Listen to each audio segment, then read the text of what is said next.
Hello everyone, welcome to The Lit Show. I'm your host, Jeremy Fee.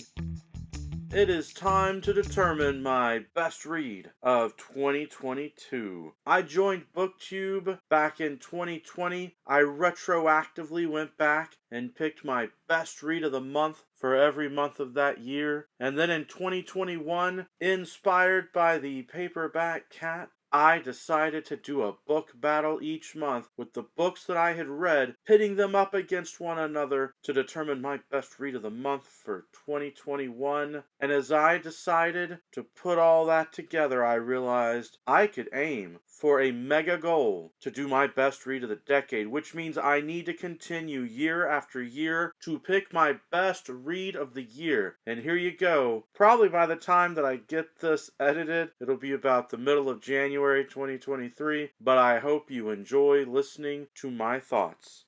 I'll start out with the disclaimer that I feel like every book that I mention here was a good read for me. And there I go, saying good read, like the website I use to track my reading, goodreads.com. I'm a big fan of the website. I highly recommend that you track your reading. It has made me more productive. It has caused me to consider my reading goals and reflect on them more and more. And I am reading more than I ever have before, though I have to admit, it feels like a bit of a reading addiction at this point. But with no further ado, let me review 2022. Back in January, my best read of the month ended up being Richard III by William Shakespeare. I was doing a read every play by William Shakespeare challenge. I'm so glad that I achieved that goal this year. This play stands out because Richard III, as a real historical person fictionalized in the story, a culmination of 8 plays telling the story of the War of the Roses, is one of the greatest villains in all of literature. I mean, really, if you want a dastardly human being who is not a literal monster, no superpowers, nothing like that, political, conniving, just an evil, vile person, you should study those plays. Study The War of the Roses. Really intriguing, fascinating character work by William Shakespeare. In February, my best read of the month ended up being the culmination of the series A Wheel of Time, book 13,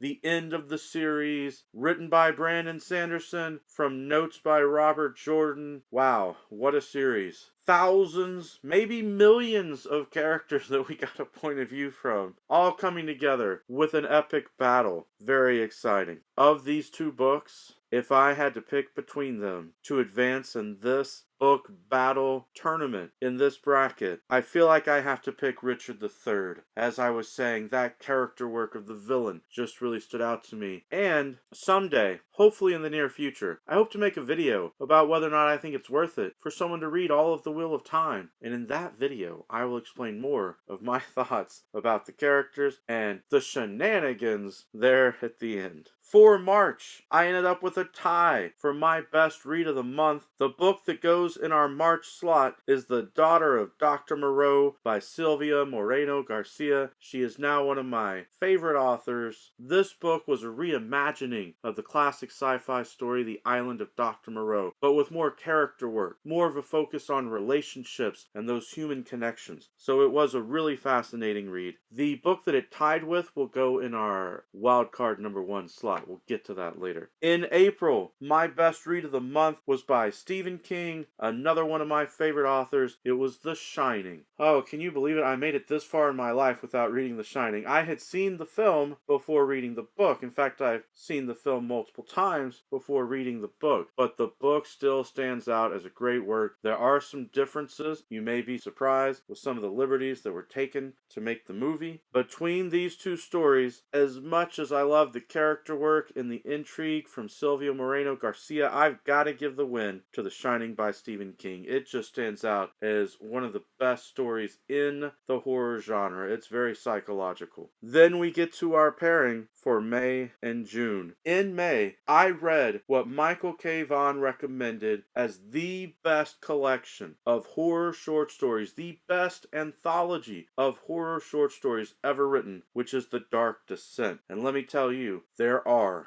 a lot of great stories in there. It was my best read in May, and I highly recommend it, though I have to admit, I'd already read a lot of those stories growing up. I had some amazing teachers who actually had recommended or actually assigned several of those stories. I read a lot of them either in high school or college, but it was nice to revisit them and read the ones I hadn't read yet. And then in June, I had another tie. The one that goes in our June slot is the Alien film novelization by Alan Dean Foster. When I was growing up, I read so many Alan Dean Foster sci-fi novels, and I was really impressed with his work. This is another example of me having watched the film before reading the book. The film is great. Alien, I love the connection with sci-fi and horror, the thriller feel, the intrigue, but Alan Dean Foster does a nice job of adding in Ripley's thoughts, which you don't really get in the film. I do recommend the book if you are a fan. It is a nice one to read even after watching the movie. Between these two, the win goes to Dark Descent. The Dark Descent just overpowers Alan Dean Foster's work with so many great authors in the collection. We'll get to that wild card number 2 spot later. In July, I read a lot of great books, but my favorite one that month was by R.F. Kuang, Rebecca Kuang. It's called Babel. It's got a really long subtitle. Recommend you look up that subtitle. The only issue is that after I had read it, I realized that that subtitle was a spoiler, which I suppose R.F. Kuang and the publishers must be happy with. They must be okay with that. I do want to fully disclose, I know R.F. Kuang. I knew Rebecca Kuang when she was a teenager participating in high school speech and debate. She's a really amazing person. One of the reasons I like Babel so much is I feel like it's a story that only she could write. It really stands out as modern fantasy put in an alternate reality. And then in August, I had another tie. The book that goes in our August slot is from BookTube and AuthorTube's own David Wiley. Here is some more bias. Someone I know from BookTube participating in the comments back and forth. His novel, Monster Huntress, was my best read of the month with the tie. This is a nice coming-of-age story. I like stories with young characters trying to figure out who they are in the world. So coming-of-age stories really stand out to me. And I know I can be fast and furious sometimes with these book talks, but Fast and Furious is all about family. You know, Vin Diesel, his character, Toretto, really emphasizes the importance of family, and you feel the heart of family in Monster Huntress. Also, David Wiley just has this great way of writing that feels like classic fantasy to me, and I like that a lot. In hindsight, looking back, as much as I like Babel, I have heard critiques and reviews from other people which have brought out some weaknesses in the plotting and the character development that I had not originally considered. And that is part of my factoring for why Monster Huntress is going to advance here. But I still like both of these stories a whole lot. The tie from August will be wildcard spot number 3, mentioned in a little bit. We then get to September, where my best read of the month was a shocker because it wasn't even on my TBR. It just happened randomly. I guess as a mood reader, I picked up Flowers for Algernon by Daniel Keyes. I realized that I had never read the book, or I was pretty sure that I hadn't, but I think it's possible that I saw a TV movie or read a summary, because over the years I feel like I knew what the story was about. And even going into the book, knowing about the story, this one made me feel like someone was following me around chopping onions. Rain fell from my eyes. This is a powerful psychological story which deals with important philosophical elements, which is something I love about science fiction, delving into philosophy and psychology. We then got to October, where I used my 4th and final tie for the year, so we'll get to that wild card number 4 later. But in our October spot, we've got Empire of Exiles by Aaron M. Evans. I should point out I got this book from NetGalley, which actually I forgot to mention earlier. The Daughter of Dr. Moreau I also got from NetGalley. They give me free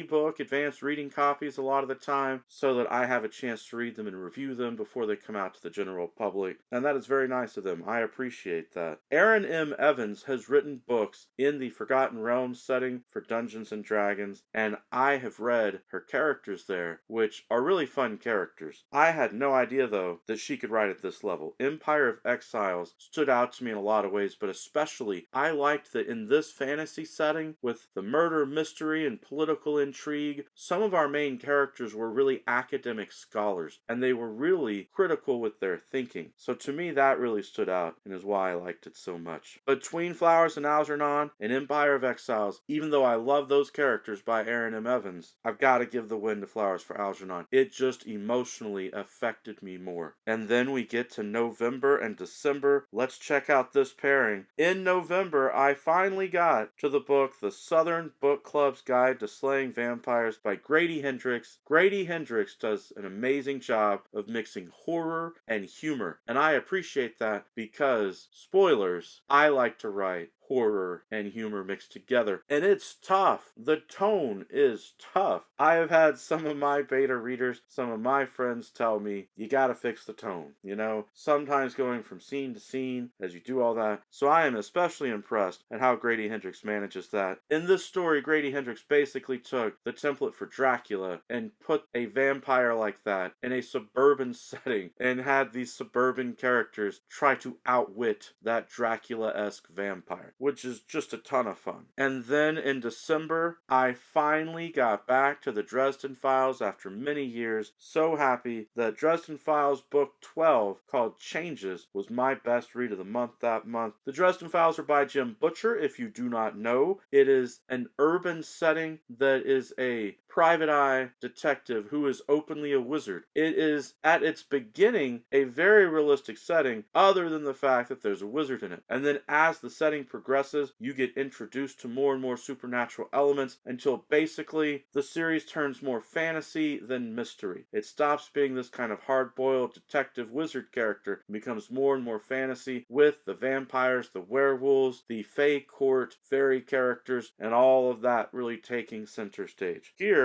we have two books that both involve vampires and involve a lot of conflict and personal relationships. All of that is stuff that I like. If I was going to make this decision with recency bias, I would pick Jim Butcher's book because Changes did something in the Dresden Files that was very powerful, bringing all those relationships together. But I don't want recency bias to play into this factor, determining my best read of the year. To counteract that, I am definitely picking the book by Grady Hendrix, The Southern Book Club's Guide to Slaying Vampires. I love the humor. Dresden Files is also witty in a lot of ways, but sometimes it's more of cheesy dad pun kind of witty. Grady Hendrix's book is advancing, though it's a really tough call, as are a lot of these decisions. We then get to the wild cards. These books were from ties previously throughout the year, but I felt like they still deserved to be in the battle at the end of the year. Our first wild card spot is A Song of Ice and Fire, Book 1, A Game of Thrones. That's right. In 2022, I finally read the epic series. Now, years ago, my best friend got me to watch the first couple seasons of A Game of Thrones, so I was familiar with the characters and the stories, but I felt like the TV series could be overwhelming with all the characters and events, so I decided to stop watching it and read the books, but I didn't get around to it till now. And I feel that George R. R. Martin's writing is very powerful. Relationships, character development, surprise twists, characters who get killed off, or that you would never expect a writer to punish those characters so unfairly and make them go through such grueling torture in the stories. A lot of controversy too, because the series is still unfinished. It is up against Legends and Lattes by Travis Baldree, highly recommended by BookTubers this year, especially my friend Johanna. And I appreciate that she left comments for me online of, no, really, Jeremy, you would enjoy this book, read it. Legends and Lattes takes a fantasy setting, but has characters who interact in a small town sort of way. And it is really nice to see a fantasy character who is an adventurer who decides to just retire in a small town and open up a coffee shop and then deal with the drama and intrigue of that situation. I thought that book was fun, it was funny and interesting. Johanna and all the other booktubers who were recommending it, they were right. It was an amazing book to read. When I pit it up against A Game of Thrones, it's a tough call because I feel like George R. R. Martin's writing is much more advanced and you get much more in-depth character development over time. But if I have to pick between epic fantasy with hundreds or thousands or dare I say millions of characters like The Wheel of Time, or a a smaller personal story, I tend to like the smaller personal story more. So I'm going with Legends and Lattes this time. And then our final bracket battle here in the prelims rounds. Wildcard spot went to R. St. Clair's book, Women in Trouble. You may know R. St. Clair from HorrorTube, AuthorTube, BookTube. She's got that channel, Regina's Haunted Library. She has put together 3 anthologies for the community with horror writers putting their short stories together. She's absolutely amazing, super talented, and I was really happy to read the short story collection about different female characters. Some of them are causing problems and trouble. Some of them are getting revenge.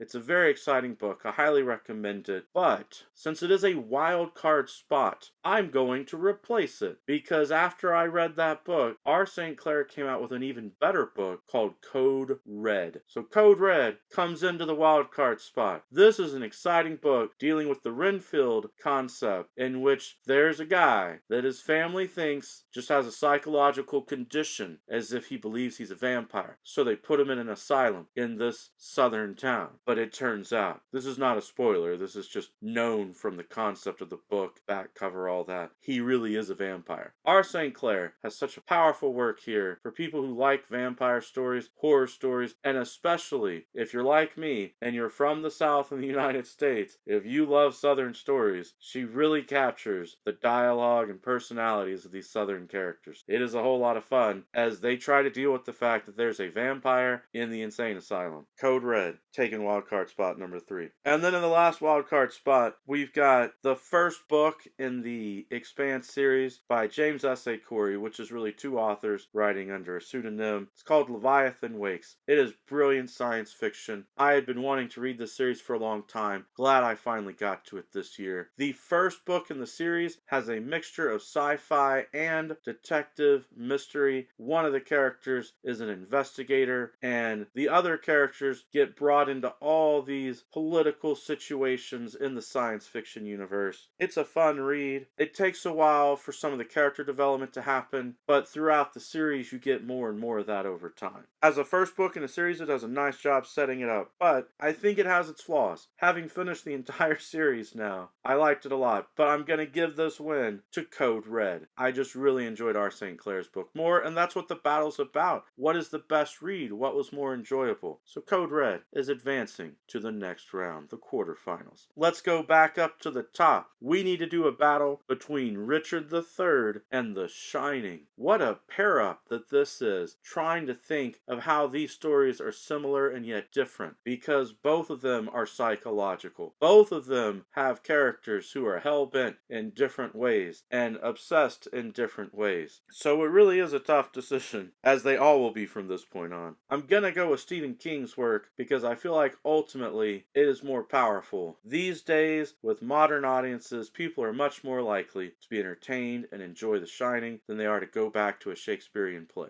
Up next, we've got the pairing with the Dark Descent short story collection up against Monster Huntress. Monster Huntress is by David Wiley. David Wiley has also written a short story collection, which is really good. I suggest that you check it out. And so here I have the tough decision. It's always difficult pairing a short story collection up against a novel because you've got different goals there. You've got different ways that the characters and all of that come together. So I have to ask myself, what was more enjoyable to read? And this is where I will admit the bias. It could be because I know David Wiley through YouTube that it was more fun and interesting for me to read his book to see what he produced. Monster Huntress is advancing to the semifinals. For our next pair-up, we've got Flowers for Algernon by Daniel Keyes up against the Southern Book Club's Guide to Slaying Vampires. And I will say, if there's any weakness to Flowers for Algernon, it is that there are not vampires in it. For whatever reason, stories are just more fun, it feels like, when there are vampires. But it is a more powerful, interesting psychological read than Grady Hendrix's book. Though, seeing the suburban mindset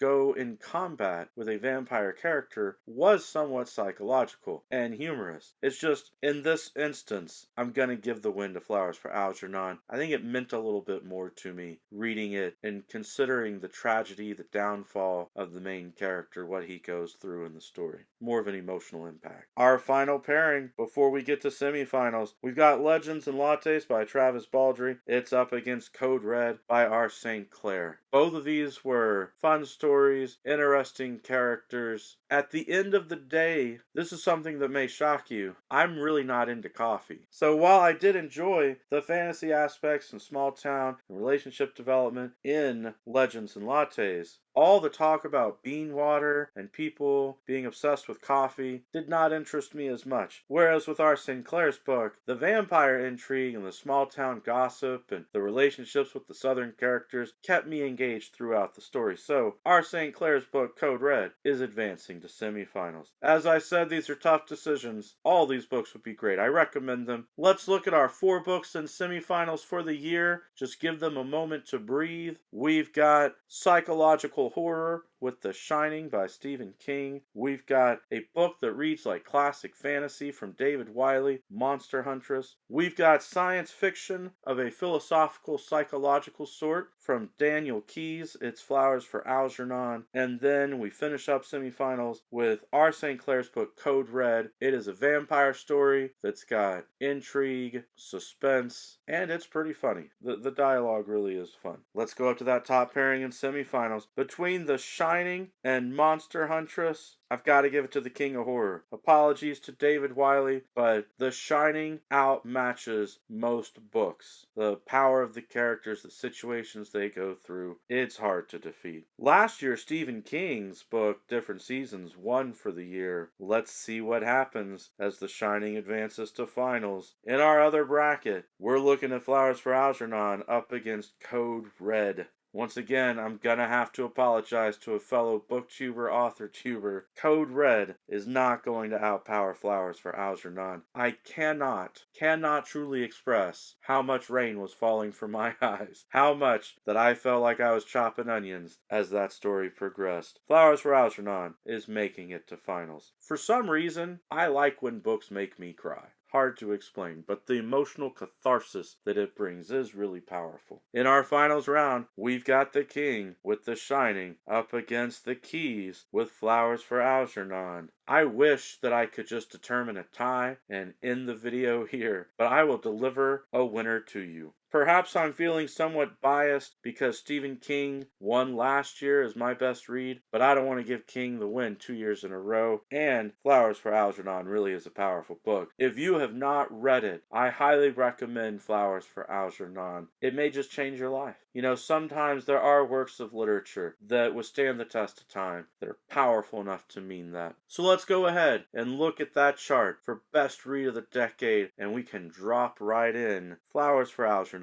for the year 2022. I'm looking forward to all my reads in 2023. Hope you'll come back and join me each month as I do a battle to determine my best read of the month. I have a crazy plan this year. I may just switch the book battles to what I call genre wars and explore really which genres are winning each month and try to analyze that, because I'm such an eclectic reader. I like reading every genre, and it would be nice to start seeing if there is some sort of pattern or if it's just random. As always, I want to say thank you to the BookTube community. You are all awesome. I appreciate that you come here, you subscribe to the channel, you click the like button, and especially I appreciate the people who leave comments down below. It's that community interaction that makes it feel like a family, all fast and furious. Thank you. 2022 was a wonderful year. I appreciate you. Every day is a good day for a book battle or a book talk. Peace.